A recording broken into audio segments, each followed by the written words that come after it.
is all your fault.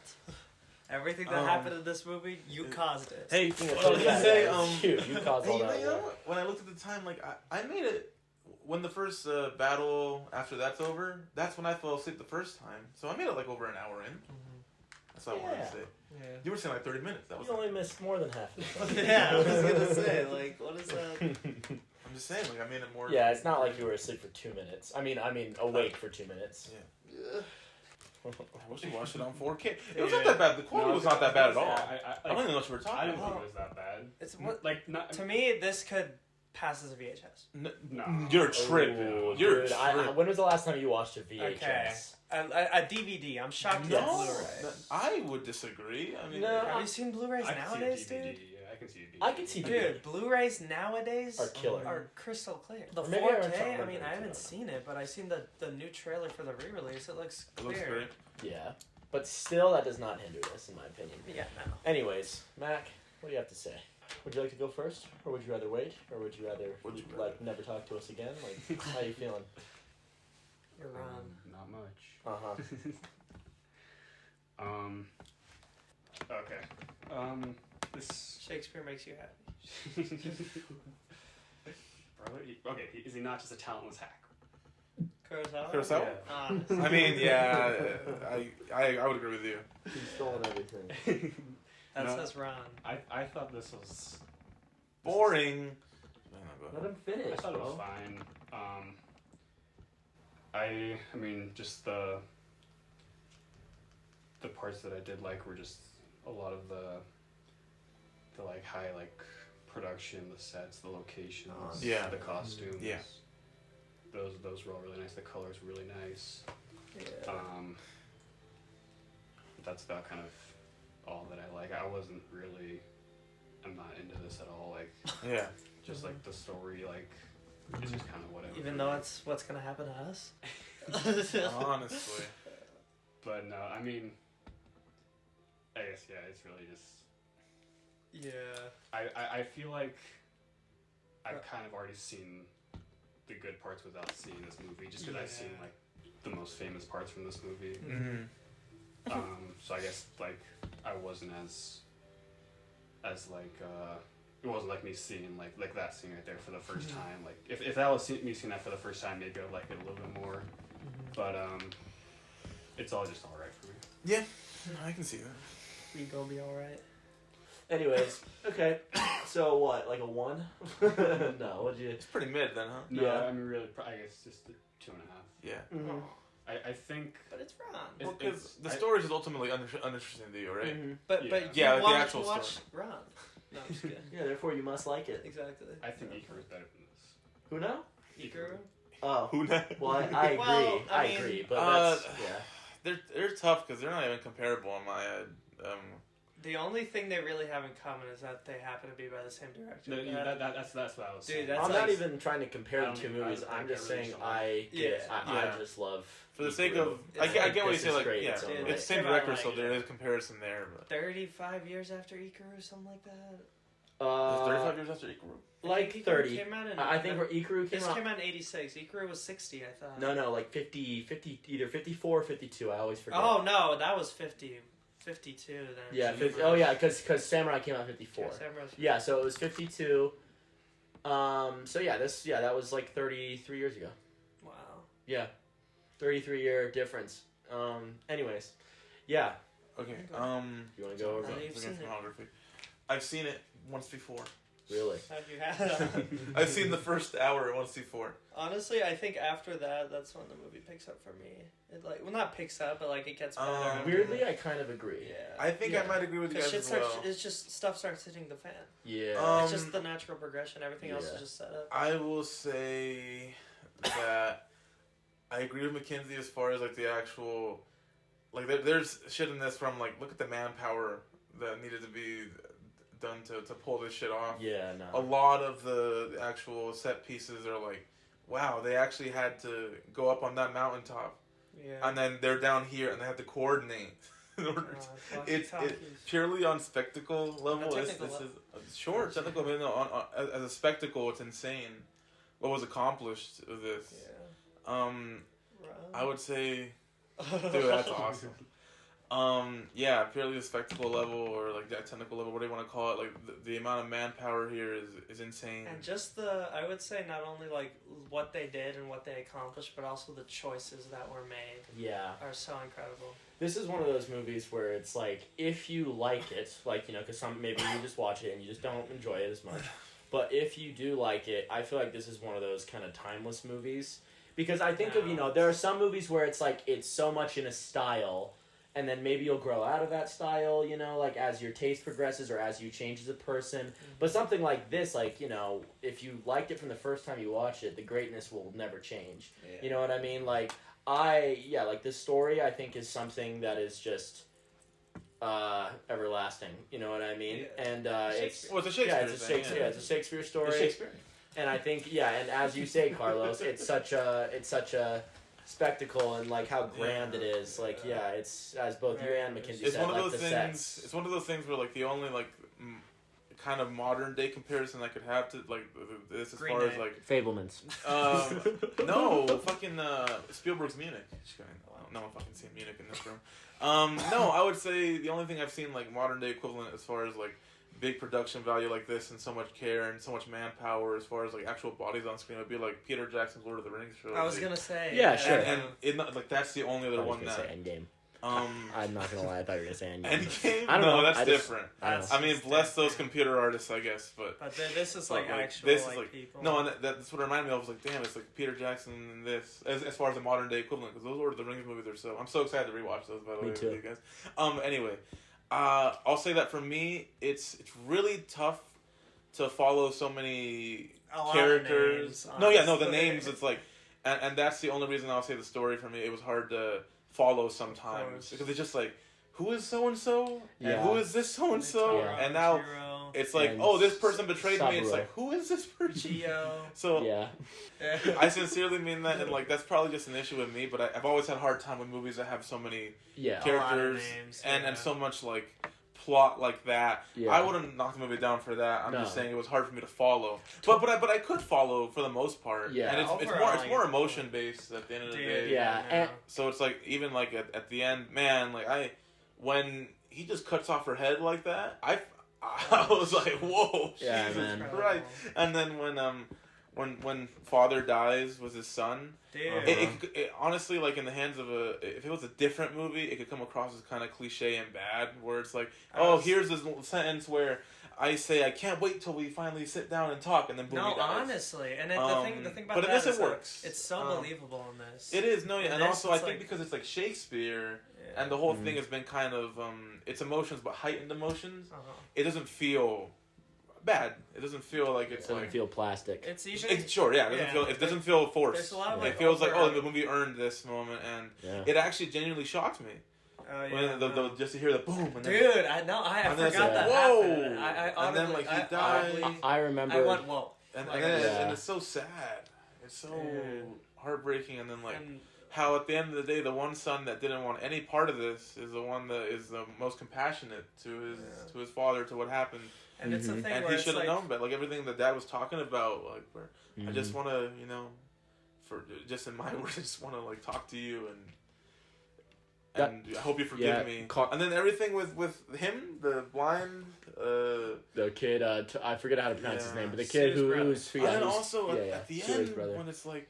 She, I guess I don't know names like that. I guess the antagonist woman, the fox, whatever. But when she just says like, "I've accomplished what I wanted to do," which is revenge, and it's like, whoa, it's like, And that whole scene when he brings the fox head, and that whole set piece, that whole room there, gold room. The more I think about everything that happens, it's incredible how much like coverage he got out of that room. No, it's awesome how much that room can change as far as like when they're having their little scene, then it cuts to close-ups. It's like so jarring because it's like we've been watching this room at a bunch of wide shots or medium shots, and when you cut to them, it's like whoa. There's a lot of wides in this. Oh man, so many like a lot of characters you don't even see what they really look like because it's just shot at such a distance. But honestly, I think that's just so important to what this movie's trying to do. It's a grand thing. No, this And is it's- like it's, insane well, that he beyond made that. this at what 80-something years old. Yeah, he was going blind. And he or was like, something. yeah. It's crazy how he was able to accomplish this in the state he was. It was just such a thing where it's just such a. I mean, so many little choices, like the random shots of the sky. I Yeah. always saw that just kind of like. I mean, at the end, it's made clear that that's supposed to be like God, and like Mm-hmm. the silence. That Yeah. he's not doing anything to any of this happening. Exactly. We brought it upon ourselves. See, that's you cool. I know? didn't even think picture about it of- like the that. picture of, like, the I didn't Buddha. even mind the choices to do that. I thought it just fit so aesthetically with the movie. Dude, The but picture yeah. of And then the Buddha. feeling. Yeah, Yeah, the no. picture of the Buddha. But he's saying it like that may sense. It's just. And that's it's a cool incredible. interpretation of it, and that's probably what it was. It's a reinterpretation. It's a reinterpretation. This is a reinterpretation of Shakespeare. But yeah, It is, yeah, but that's cool though. I didn't even think about it like that at all. I just Yeah. thought about it like he's just staring up and. Well, everything with him, even the jester was a pretty. Eddie? Oh. Funeral operator? No, the Eddie, jester was Eddie. turned out to be such a really interesting character. No, And honestly. really Yeah. because it's like there's at these the end, grand statements of the like way he okay. speaks and No, and Yeah. at the end, it's like almost like it's so like pathetic how he's the one who like kind of ends up like caring. yeah, and for, like, yeah. yeah, and ends up just kind of like having to take upon this more serious role because at the end he's Yeah. just so unassuming Yeah. you don't expect anything of him. But you What know he says about God. Yeah, that speech at the end coming from him, it's like whoa, like everyone under the sun is Yeah. feeling this, and I think that the way the movie is directed, you know, lends itself to transcend beyond the things that are happening. It's almost as if like the, I mean, this has multiple meanings. It's almost as like the characters in this movie are almost mere pawns, and that's why we don't really even get to have that many close-ups of them. You know what I mean? It's because we're all viewing this from. It just kind of it happened yeah, to happen to them. Yeah, and it could be anyone. It's the old Mizoguchi way of shooting things where it's just like if you set it from that far away, then it's just like it just sets in that we, the audience, are far away from all this is happening. There's Yeah. nothing we can do. It's out of our hands. Yeah, and also Out of our it control. fits into the thing at the end where it's like it's just no matter what, you know, he says that Buddha's not with us, but at the end of the day, it's like we are the ones that contribute to the cycle of I guess violence, I guess of killing. I was gonna say, like, you know, Carlos, earlier you said like how, you know, it was difficult for you to maybe just follow the plot on like on this watch, which is obviously understandable, but like, you know, like me on my second watch, I was able to follow a lot easier now. Yeah, since and that's how it also goes with because plot I was heavy able movies. to, you know, That's how it always goes. remember the with characters and stuff like that. But like what I noticed second time around, because first time watching this, my view on movies was different, which is funny because it was really that long ago. But like, you know, like one of my complaints was just like I feel like the characters were just shallow and I didn't see much in them, and now that has completely changed. Because like you look at the Emperor, I forget like his name, Ichi something, but he is like somebody. It's interesting because up to the scene where it's that scene with like the siege of the third castle where it's like he tries to hide and then they just kind of let him walk out slowly. That is when like that is this big turning point for him, because it's not just like, oh, he goes mad, it's other stuff as well, because it's like when he starts staying in like the remnants of the castle that he burned down like decades ago, and he starts like realizing everything that he's done. Exactly. And like it starts setting in for him, and he's questioning everything, and he sees himself in hell, especially when he sees the children of the people that he murdered, you know, up on top of the hill, the blind kid and his sister, you know, and he looks up and he's like, I'm in hell, like I am suffering for what I have done. Just, so much of it is just like just the age and all the things he's done in his life come crashing down on him. And one of my favorite moments in the movie, it's during that scene where they first reach the castle. Yeah. It's when, you know, like, they're going up the stairs and he comes out, you know, with the sword, and then the first guy he tries to whack with it, it breaks. It breaks That's a immediately. perfect metaphor. Yeah. And then there's nothing he can do. Exactly, It's and he incredible. sits That's there right. and Yeah, like think with about the it like fire growing in the background. Dude, and yeah, stuff no, like and, that. and the thing is, like,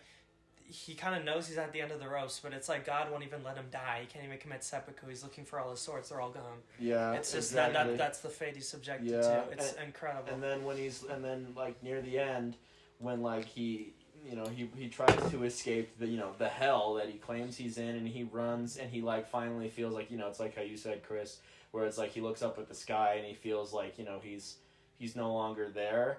It's sad to see, because finally he reconnects with, like, the one son that he betrayed in the past, and it's just like, it's this real sentimental moment. And the moment where they both die is brilliant as well, because I think that a choice that is made that is throughout the movie is the amount of silence in this. Like, the music is very well timed, you know what I mean? Yeah. It's like, even like the first siege in the castle was like amazing. Like, that is literally, I stand by my opinion, that's one of the best cinematic parts in movies ever. Just like top 5. Yeah, it has to be. It's amazing. It's just so visually incredible. But like, look at all the people. And there's so much that's happening. Yeah, and like even the castle setting on fire. It's full like, did they do this on first take? There's no way they could reset this. Yeah, it's so full. There's so much shit going on. It's so well composed. And the music is just fitting. You know what I mean? And I love the use of blood in this movie too. Yeah, it's like so like some of it's so bright. Honestly, so, like it's a lot of... Kurosawa put so much in these later films. He put so much of his own like emotions in these ones, and he used like the magic of movies to its fullest extent to do that, you know what I mean? Because before in black and white he couldn't do a lot, but in this movie he does such a lot with colors. Yeah, you know what I mean? Like the colors are so emotive in this. Like at the end, where it's like the sky is just gray with this hint of orange and the and the blue corner. And the blue flags. That's the other thing is like during that castle siege, it's like the castle itself is kind of gray. There's all this fog in the background, and you have all these red and yellow flags just rushing past each other. And the scene where he does right there, of course, it's in black and white there, but you know that's like there's blue and yellow, like they're separate. You know, it's like visually, it's amazing. There's red and yellow in that scene. Yeah. Sorry, red and yellow. That's what I meant. But yeah, like in the end, when he dies with his son, the choice of having that be silent, or like when the woman gets her head cut off, that choice to be silent, like it makes it just more impactful for me, because you know honestly, it's kind of going back into the point of, you know, like music being manipulative sometimes. I feel like music feels most, unless, you know, there are rare occasions where it's not, I feel, but music feels most manipulative when it's during a scene that is supposed to be like sad or like emotionally moving in that sense. Like if there was music during the death of those two, it would just not hit. And then just like the flute, the flute playing at the very end while and that's the other crazy thing is like that guy just standing on the grounds, completely blind. He can't see anything. Standing on the grounds of the remnants of the castle that he grew up in, and he dropped the only like sense of God there is left off a cliff. And he's just stands there. He's all alone. His sister's dead. The thing is that no one's coming for him. He's about to fall off, but he doesn't. Yeah, that's the thing that's important. Exactly. He can't even die. He's just kind of stuck in this kind of purgatory of you know, just the whole grand question of like, okay, like, should we just die in this whole, you know, scenery of hell? Or, you know, we just kind of forced to live against our own will. Yeah, and once again, talking about the characters, that's what's interesting, because he was, like, you know, questioning this idea of, like, the Buddha, because his sister just had complete faith in it, you know, like, always praying, told him, hey, this will keep you safe. This is something that will keep you safe. But then he was always just in question of it, and he just wanted her, he wanted to be with her, and he doesn't even know anymore, and he's left alone, and it's such a tragic... It's like in this movie, besides maybe like, no, honestly, nobody fucking wins out of all of this. No. This entire story goes through, and it's just everyone is dead. It's over. The only one I guess you could see is God. No, the antagonist lady who got to avenge her family, but even that. But she dies. Yeah, but she didn't care at the end. Well, yeah, she didn't care. She got to do what she wanted to do. Yeah, but that's the thing. But just even then, it's just. It's like, was it really it feels worth just so desolate, you know? It feels so empty. And something that I noticed as well, like in the beginning, how it opens with just the shot of these green mountains and hills that are just, it's so incredibly, all these colors pop and mix so well together.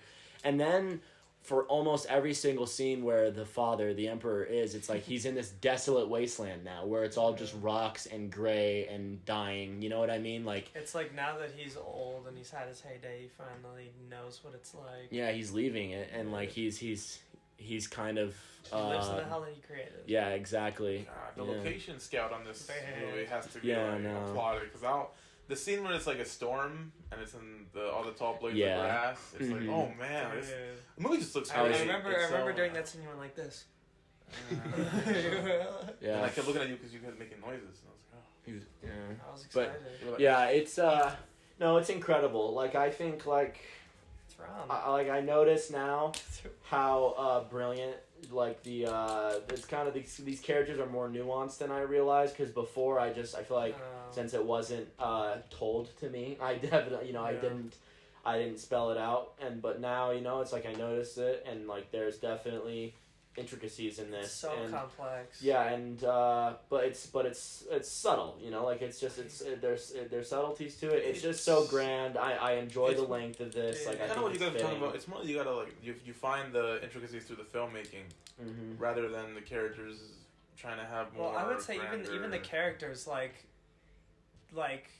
no one's really a good guy or a bad guy. It's all just kind of. Yeah. It's all the lines of morality are blurred, and just in it's so all many ways. You bloodshed. know what I mean? Like, it's just like there's no real clear like winner, loser, antagonist, protagonist. You know what I mean? In that sense, I would say it's complex, even though like I don't get to know exactly who these people are. I know like where they fit in, kind of like, and what they like, what their views on. I guess like. Where they stand. Yeah, exactly. More so. So in that way, I would say, you know what I mean? It's not like I feel like in Seven Samurai is a better example of like knowing who these characters actually are. You know what I mean? Yeah. I would say. So. I would say that And Seven Samurai, that one's still it tops this. I would say that one's still my favorite, but this might. But that's just me saying that. This I'm not saying anything. This might be second place. I don't know. Maybe. Crazy. Just thinking about it. Yeah, no, it's a great movie, but Ron. I just think like it's Ikuru is just so it's funny. It's like talking about if like this is not as much as a delve into the characters, and Seven Samurai is more so. Ikuru is the epitome of that. It's like where it's just it's focusing on one person, and yet it is such a universal message that speaks to everyone. But talking about this guy movie. Can do everything. But talking about Kurosawa is the GOAT. No, he's one of them, anyways. He's top. He's as good as a director can be. I think this is still like a great movie. I still think this is a great movie. I might even like raise it on my favorites like a little bit because like talking about it and realizing it, and I agree with you, Chris. It definitely picks up more. As soon as the castle siege is over. Well, the castle siege, is great in itself. Yeah, it's the best scene in the movie. Probably. But like after that, like it's more consistently, just like it just is still pulling. Yeah, I would say that even that like everything is just set up and it takes itself very seriously, and then contrasting that to the end of the movie. Yeah. It's like a slow, like match, and then like. Towards the end of the movie, you just see it burn and like this gigantic. And I bet I feel like it kind of surprised me the first time I watched this. But if at first it seems like it's gonna be cliche, which is like Saburo, which is the guy in blue, the son that actually ends up loving him in the end. In the beginning it seems like this is obvious that Saburo is gonna be the one to betray everyone, and he's gonna start this horrible thing. But he just leaves for pretty much... For almost the whole movie. Yeah, almost the whole movie. He comes back in the last, 40, 50 minutes. Yeah, exactly. And so it's just like, wow, this movie can still break expectations despite it telling a story that has maybe been told thousands and thousands of times, you know what I mean? Like, it's just... Well, technically, there's only, 7 stories in existence. Yeah, honestly. But the point is like, that's going back to what I said. Like, this is just a movie that is just... It is truly timeless, you know what I mean? Like, there is nothing, I feel like for me, no matter how much my taste might change, no matter how much I might change, this is something that will always just be up there. This is something that is just never ending. It's always just a great movie, no matter what. I would say it's like a thing where it's like, I say this about a lot of movies, it's like, what they did and what they accomplished will never go away, no matter how much your taste changes. It would always be just so impressive. Yeah. No, I would agree with that. It's so even just looking at scenes like that, it's like, god damn, the fucking... It's just like perfect filmmaking. The manpower that had to go behind this, the people coming together to shoot this, and it's forever captured on film. He's masterclass. Kurosawa's masterclass. Yes. He's alright. He's not better than Is Hidden Fortress better than this? I enjoyed Hidden Fortress more. So is it because... Which one's Hidden Fortress? Okay, it's because Fortress is Star Wars. Oh, Star Wars, yeah. It's a funny movie though. Is it funnier This was or funny. are we just in Remember- it? This is funny. Remember the guy goes, he's a gourd, and he starts dancing. Remember, like the jester guy in this movie. Remember when they put a little hat on him? And he No, put a I was little- gonna say. Come on, that was funny. That was Bro, That Hidden was- Fortress is better because because it inspired Star Wars. Yeah. it has Toshiro Mifune, it has a pretty woman, and it has us. We're in Hidden Fortress. Nice. Apparently, there's two characters that are just complete idiots. So that's C-3PO and R2-D2? Yeah, but like they're dumber or something. Yeah, no, this is Thank this you, is George Lucas. This is still great to me, and I'm probably gonna. I'm definitely gonna get the Blu-ray of this. Get the 8K. Yeah. Get the Best Buy Steelbook. What time is That it? is no 7/12. Do you guys think that the Ghost of Kurosawa. No, no, go on. the castle siege in this movie is better than any moment from Seven Samurai? Yeah. Oh, who are you quoting? Tommy? No. I was about to say Yeah. that was a Tommy good who? serious question, but it turns out. Well, no, it's No, it's, probably. It's a serious question. It's just my coworker legitimately Yeah. said that scene is better than any moment in Seven Samurai. I would probably say What about when they're walking on the Arguably- hill and he goes like, Arguably, yeah, but that doesn't. But I think, in terms of just like, I think on it's hard its to own, explain. I think on its own that scene is better, but like the ending of Seven Samurai, once you've seen the whole movie and they really did something like that at the end, it's just I'd Yeah. say, you know what I mean? It's like holy moly. well, And, Seven and I was Samurai gonna is funnier, say, so it's in better. terms of my liking, like, You like okay, it? if there's like hills and valleys, you know, where it's just like some things, you know, it's just like my love for it is either, you know, like it. Basically, my love for Seven Samurai is more consistently higher than like my love for this, but it's still like I still think both movies are great. I just think Samurai is just so. So I mean, It's got everything. It's just got everything, It's- and it's- it is so fucking constant. This one, you know, obviously has much needed setup. That is still good, you know. Like it's not like the setup is completely fucking boring. And talking about Ron, you know, but it's just like, you know, like this setup obviously is needed for like the rest of the movie to feel even more impactful. But Seven Samurai, it's just nonstop. You know what I mean? Like even if it is like, oh, the setup to get all the samurai together in the village, it's like that doesn't feel like setup. That just feels like it's just all this big fucking conglomerate of a story. Yeah. That's amazing, and like that's why I think Samurai is better than this. I honestly, the more I think about this, I think this might be second place for me. Yeah. I think so. Dude, like, yeah, no, this is something that's never. I mean, not to say it's never gonna be done again, but like, Kurosawa is such a good director, and him doing something like this, dude, Mm-hmm. it's insane. I'm so glad this is real. It's interesting because it's a lot like what I said about Bergman, Chris, after you watched Autumn Sonata, which is like Bergman can take all these different kinds of like concepts of films, whether it's a revenge story or something like Persona or something like Autumn Sonata, you know, where it's like all these different like kind of concepts, like he just does them all so well, and like Kurosawa is a lot like that, you know. Kurosawa has a lot of, you know, he has a lot of samurai movies, which he's known for, which is true, but then he has High and Low, then he has Ikaru, then he has I would say. something like Dreams, you know what I mean? Like I would say Kurosawa has. I like Bergman more as a director overall, probably, but I would say Kurosawa has more range, because I feel like Bergman does the same thing a lot, and it's always good. that's But all his fair. movies are so like internal and so like about the being. You know what I mean? About the truths of us as people. You know what I mean? Yeah, I no, feel like- there's I know what you mean. Yeah, it's yeah.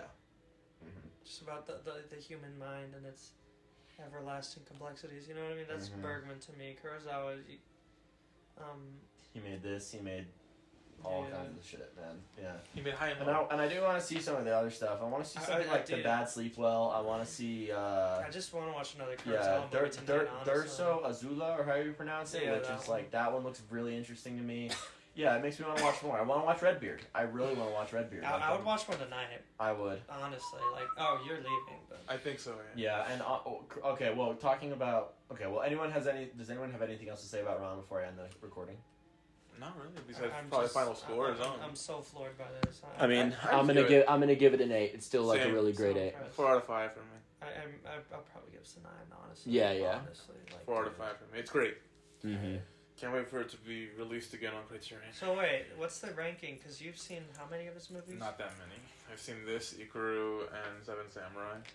And Rashomon. No, that didn't count. You fell asleep. I know, And, yeah, and it we didn't saw count. Throne of Blood. Mm. Oh, I forgot about that. It's right there in front of you. I know, but I forgot that I saw it. That's one of my least favorite ones too. I still like it a lot. I think Throne That of was Blood's fine. great. So this better than... So Samurai's your favorite. Is this better than Ikaru or... I'd probably go with Seven Samurai, this, and Ikaru. Yeah, I think that's how I That's stand. crazy. I don't know. Ikaru's dude. great, though. Ikaru's so good. Mhm. Really want to watch High and Low. Yeah, I think you'd like Really that want to see one. Dreams. Yeah. I think you'd like that one. He's just so good. He's so good, dude. He And just- Kagemusha. oh my gosh, I need to see that It's movie so amazing. bad. I honestly, like, I was a contrarian and I said that movie was better than this one for a long time, and then I kind of had them, like, tied, but I think this one's just better. Like, as a piece, it works. Like, as a complete piece, it works better. Although I think Kagemusha kind of has maybe a few more of my favorite moments, but this is just way, way better in a way. I don't know. I haven't seen Kagemusha in a while. All right. Thus concludes Ron.